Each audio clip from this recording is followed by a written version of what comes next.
Hello everyone, in this video as you see I have two LG G3s and the one on the left is running the official firmware from LG and the latest one.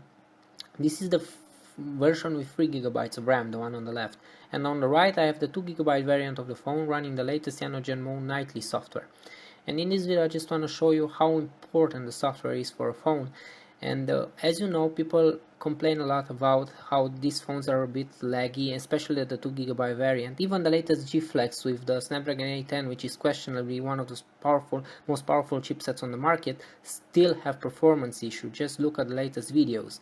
And I just want to show you that's not always the chipset's fault for this performance, and because all the software and the bloatware added to the stock Android is really slowing the phone down.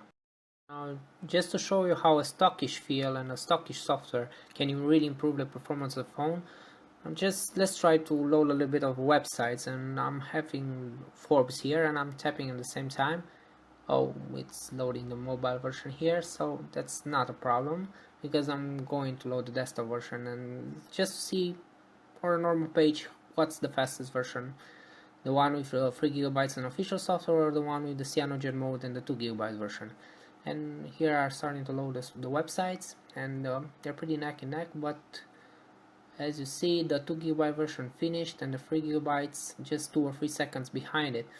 And as you see, they're both pretty smooth. The 3 GB version with the 220H software is pretty smooth, and the 2 GB it's a little bit faster and a little bit smoother. And keep in mind that this is not the best ROM you can install on the G3. There are a lot better ROMs on the XDA forums. I just choose to show this ROM because most of the people will install CyanogenMod based on the name because they know the ROM from CyanogenMod. I'm going to load YouTube and I'm trying to push it at the same time here. And as you see, the 2 GB version loaded first with the CyanogenMod on it. And let's find some videos. Let's go to music and let's search for the video, the same video on both phones, and see which loads the video faster. And let's try to find the same video on both ones. Okay, so here I'm following one video, and let's try to push it at the same time. And a little bit faster again on the CyanogenMod version, but everything is moved. Look how the video goes down and swipe away and exiting and the multitasking menu, they're both running at the same pace. And keep in mind the 2 GB version on the official software, it's a lot laggy. At least in my case, it didn't perform pretty well, and it always fell behind the 3 GB by quite a margin. But now they're as fast, if not faster, than the 3 GB version running the official software. Now let's try a quick benchmark. I'm going to Geekbench. I usually use Geekbench on all my phones. Hit accept, and as you see, the one on the left has 3 GB and the one on the right has 2 GB. Now I'm running a benchmark, and of course I'm not going to let it develop on the normal speed, so I'm going to speed the things up.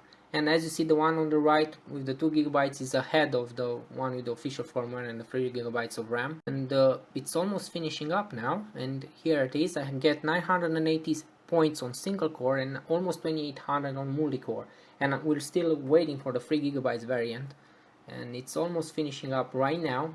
And I get 911 on single core and almost 2400 on multi-core. So the 2 GB version with 1 GB RAM less, it gets better results, at least in Geekbench for now. And as you see here, the 3 GB version 1 has much more free RAM than the one with CyanogenMod on it. And let's slow the things down a little bit just to show you the animations on both phones. I'm not trying to prove that one is faster than the other because they don't. In my opinion, the animations are a little bit more beautiful on the CyanogenMod than on the stockish field, but they're pretty much on par. And I'm telling you, on the official firmware on the 2 GB version of LG G3, they're not on par at all. It stutters a lot. You don't get the same animations. And this is just to show you how important software is. And in my opinion, in the future, OEMs should diminish their skins on top of Android. Just make it a little bit more stockish and add useful things to them, something like Motorola does. But this is just my opinion, and I just want to thank everyone for watching.